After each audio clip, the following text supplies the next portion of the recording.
Good evening, my friends. I want to share with you 2 ways to build self-love and a sense of enoughness in your neuroplastic practice.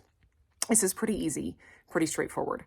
The first thing to do is whenever you are using your neuroplastic tools, no matter what that is, whether you're elevating your mood, whether you are visualizing, doing somatics, doing breathing, doing a heart math, doing intuitive movement, laying on the floor in Shavasana for half an hour, grounding, whatever it is, it does not matter. This applies to everything. Setting the intention at the beginning of your practice to make an offering of that practice as an act of love that you're giving to yourself without expecting anything in return.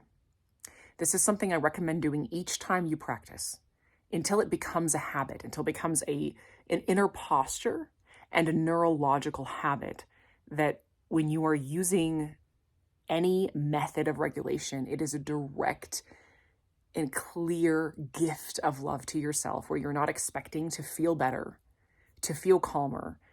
You're not requiring or expecting your sweet, exhausted brain and nervous system to give you something back for your efforts in that moment.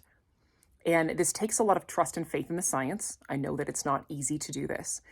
And also at the same time, I want to tell you that love is the only thing that heals.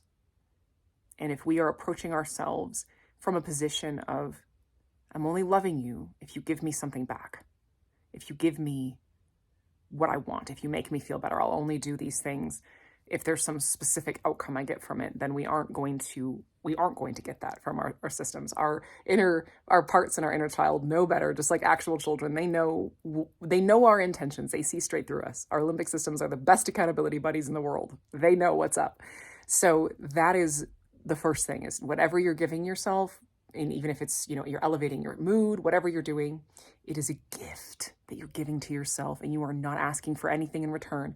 You're finding your sense of satisfaction and also your mental check mark of, I did my practice and it worked by doing it, not by what happened afterwards or how you felt afterwards. And that's really key, because what we need at the end of the day in rewiring is to know that we did what we were supposed to do. We need to have a sense of completion, a sense of, okay, I did what I need to do. It's done. And a piggyback on that is you can choose to be content. This is a segue to the next thing.